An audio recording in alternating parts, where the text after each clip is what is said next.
Selamat malam. Saat ini saya akan melanjutkan membaca Injil Lukas, yaitu dari Lukas yang ke-8. Perempuan-perempuan yang melayani Yesus. Tidak lama sesudah itu, Yesus berjalan berkeliling dari kota ke kota dan dari desa ke desa memberitakan Injil Kerajaan Allah. Ke-12 muridnya bersama-sama dengan dia, dan juga beberapa orang perempuan yang telah disembuhkan dari roh-roh jahat atau berbagai penyakit, yaitu Maria yang disebut Magdalena, yang telah dibebaskan dari 7 roh jahat, Yohana istri Kuza, bendahara Herodes, Susana, dan banyak perempuan lain. Perempuan-perempuan ini melayani rombongan itu dengan kekayaan mereka. Perumpamaan tentang seorang penabur. Ketika orang banyak berbondong-bondong datang, yaitu orang-orang yang dari kota ke kota menggabungkan diri pada Yesus, berkatalah ia dalam suatu perumpamaan. Adalah seorang penabur keluar untuk menaburkan benihnya. Pada waktu ia menabur, sebagian benih itu jatuh di pinggir jalan, lalu diinjak orang, dan burung-burung di udara memakannya sampai habis. Sebagian jatuh di tanah yang berbatu-batu, dan setelah tumbuh ia menjadi kering karena tidak mendapat air. Sebagian lagi jatuh di tengah semak duri, dan semak itu tumbuh bersama-sama dan menghimpitnya sampai mati.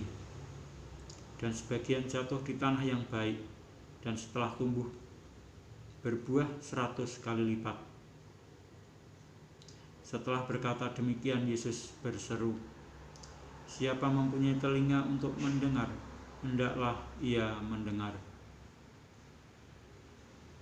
Murid-muridnya bertanya kepadanya, "Apa maksud perumpamaan itu?" Lalu ia menjawab, "Kepadamu diberi karunia untuk mengetahui rahasia kerajaan Allah, tetapi kepada orang-orang lain hal itu diberitakan dalam perumpamaan, supaya sekalipun memandang mereka tidak melihat, dan sekalipun mendengar mereka tidak mengerti." Inilah arti perumpamaan itu. Benih itu ialah firman Allah. Yang jatuh di pinggir jalan itu ialah orang yang telah mendengarnya. Kemudian datanglah iblis, lalu mengambil firman itu dari dalam hati mereka, supaya mereka jangan percaya dan diselamatkan.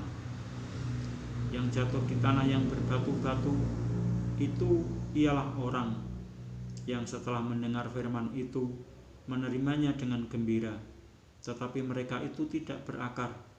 Mereka percaya sebentar saja, dan dalam masa pencobaan mereka murtad. Yang jatuh dalam semak duri ialah orang yang telah mendengar firman itu, dan dalam pertumbuhan selanjutnya mereka dihimpit oleh kekhawatiran dan kekayaan dan kenikmatan hidup, sehingga mereka tidak menghasilkan buah yang matang.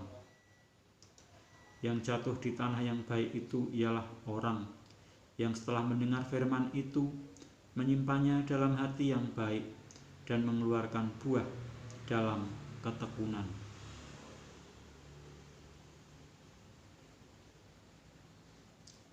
Perumpamaan tentang pelita. Tidak ada orang yang menyalakan pelita lalu menutupinya dengan tempayan atau menempatkannya di bawah tempat tidur, tetapi ia menempatkannya di atas kaki Dian, supaya semua orang yang masuk ke dalam rumah dapat melihat cahayanya. Sebab tidak ada sesuatu yang tersembunyi yang tidak akan dinyatakan, dan tidak ada sesuatu yang rahasia yang tidak akan diketahui dan diumumkan. Karena itu, perhatikanlah cara kamu mendengar. Karena siapa yang mempunyai, kepadanya akan diberi, tetapi siapa yang tidak mempunyai, daripadanya akan diambil juga apa yang ia anggap ada padanya.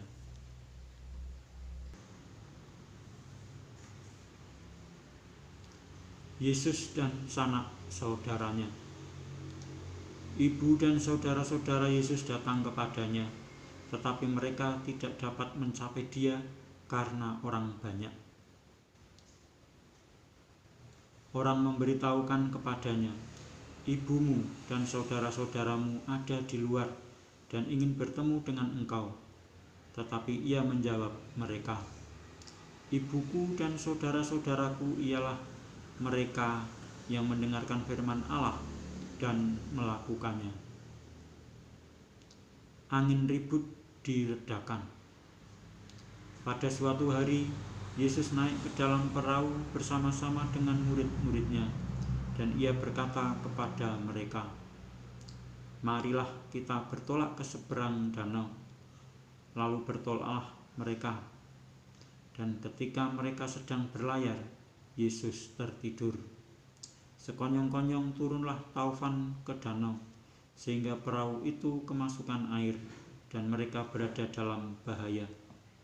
Maka datanglah murid-muridnya membangunkan Dia, katanya, "Guru, Guru, kita binasa." Ia pun bangun, lalu menghardik angin dan air yang mengamuk itu. Dan angin dan air itu pun reda, dan danau itu menjadi teduh. Lalu katanya kepada mereka, "Di manakah kepercayaanmu?"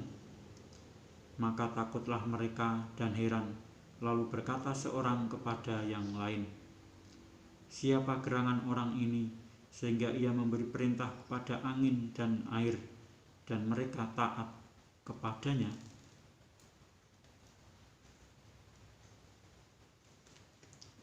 Yesus mengusir roh jahat dari orang Gerasa. Lalu mendaratlah Yesus dan murid-muridnya di tanah orang Gerasa yang terletak di seberang Galilea. Setelah Yesus naik ke darat, datanglah seorang laki-laki dari kota itu menemui Dia. Orang itu dirasuki oleh setan-setan, dan sudah lama ia tidak berpakaian dan tidak tinggal dalam rumah, tetapi dalam pekuburan. Ketika ia melihat Yesus, ia berteriak, lalu tersungkur di hadapannya dan berkata dengan suara keras, "Apa urusanmu dengan aku, hai Yesus, Anak Allah yang Maha Tinggi? Aku memohon kepadamu supaya engkau jangan menyiksa aku." Ia berkata demikian sebab Yesus memerintahkan roh jahat itu keluar dari orang itu. Karena sering roh itu menyeret-nyeret dia, maka untuk menjaganya, ia dirantai dan dibelenggu. Tetapi ia memutuskan segala pengikat itu, dan ia dihalau oleh setan itu ke tempat-tempat yang sunyi. Dan Yesus bertanya kepadanya, "Siapakah namamu?" Jawabnya, "Legion," karena ia kerasukan banyak setan. Lalu setan-setan itu memohon kepada Yesus supaya ia jangan memerintahkan mereka masuk ke dalam jurang maut. Adalah di sana sejumlah besar babi sedang mencari makan di lereng gunung. Lalu setan-setan itu meminta kepada Yesus supaya ia memperkenankan mereka memasuki babi-babi itu. Yesus mengabulkan permintaan mereka. Lalu keluarlah setan-setan itu dari orang itu dan memasuki babi-babi itu. Kawanan babi itu terjun dari tepi jurang ke dalam danau, lalu mati lemas. Setelah penjaga-penjaga babi itu melihat apa yang telah terjadi, mereka lari, lalu menceritakan hal itu di kota dan di kampung-kampung sekitarnya. Dan keluarlah orang-orang untuk melihat apa yang telah terjadi. Mereka datang kepada Yesus, dan mereka menjumpai orang yang telah ditinggalkan setan-setan itu duduk di kaki Yesus. Ia telah berpakaian dan sudah waras. Maka takutlah mereka. Orang-orang yang telah melihat sendiri hal itu memberitahukan kepada mereka bagaimana orang yang dirasuk setan itu telah diselamatkan. Lalu seluruh penduduk daerah Gerasa meminta kepada Yesus supaya ia meninggalkan mereka, sebab mereka sangat ketakutan. Maka naiklah ia ke dalam perahu, lalu berlayar kembali. Dan orang yang telah ditinggalkan setan-setan itu meminta supaya ia diperkenankan menyertainya. Tetapi Yesus menyuruh dia pergi, katanya, "Pulanglah ke rumahmu dan ceritakanlah segala sesuatu yang telah diperbuat Allah atasmu." Orang itu pun pergi mengelilingi seluruh kota dan memberitahukan segala apa yang telah diperbuat Yesus atas dirinya. Yesus membangkitkan anak Yairus dan menyembuhkan seorang perempuan yang sakit pendarahan. Ketika Yesus kembali, orang banyak menyambut dia, sebab mereka semua menanti-nantikan dia. Maka datanglah seorang yang bernama Yairus. Ia adalah kepala rumah ibadat. Sambil tersungkur di depan kaki Yesus, ia memohon kepadanya supaya Yesus datang ke rumahnya, karena anaknya perempuan yang satu-satunya, yang berumur kira-kira 12 tahun, hampir mati. Dalam perjalanan ke situ, Yesus didesak-desak orang banyak. Adalah seorang perempuan yang sudah 12 tahun menderita pendarahan dan yang tidak berhasil disembuhkan oleh siapapun. Ia maju mendekati Yesus dari belakang dan menjamah jumbai jubahnya, dan seketika itu juga berhentilah pendarahannya. Lalu kata Yesus, "Siapa yang menjamah aku?" Dan karena tidak ada yang mengakuinya, berkatalah Petrus, "Guru, orang banyak mengerumuni dan mendesak engkau." Tetapi Yesus berkata, "Ada seorang yang menjamah aku, sebab aku merasa ada kuasa keluar dari diriku." Ketika perempuan itu melihat bahwa perbuatannya itu ketahuan, ia datang dengan gemetar, tersungkur di depannya, dan menceritakan kepada orang banyak apa sebabnya ia menjamah dia, dan bahwa ia seketika itu juga menjadi sembuh. Maka katanya kepada perempuan itu, "Hai anakku, imanmu telah menyelamatkan engkau. Pergilah dengan selamat." Ketika Yesus masih berbicara, datanglah seorang dari keluarga kepala rumah ibadat itu dan berkata, "Anakmu sudah mati, jangan lagi engkau menyusah-nyusahkan guru." Tetapi Yesus mendengarnya dan berkata kepada Yairus, "Jangan takut, percaya saja, dan anakmu akan selamat."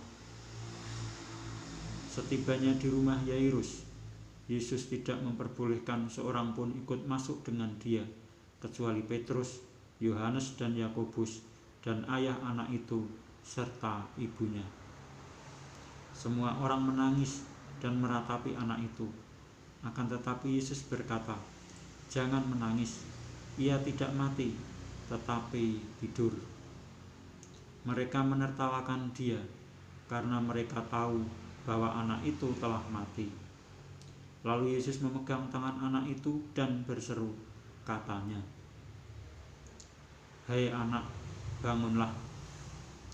Maka kembalilah roh anak itu, dan seketika itu juga ia bangkit berdiri. Lalu Yesus menyuruh mereka memberi anak itu makan. Dan takjublah orang tua anak itu, tetapi Yesus melarang mereka memberitahukan kepada siapapun juga apa yang terjadi itu.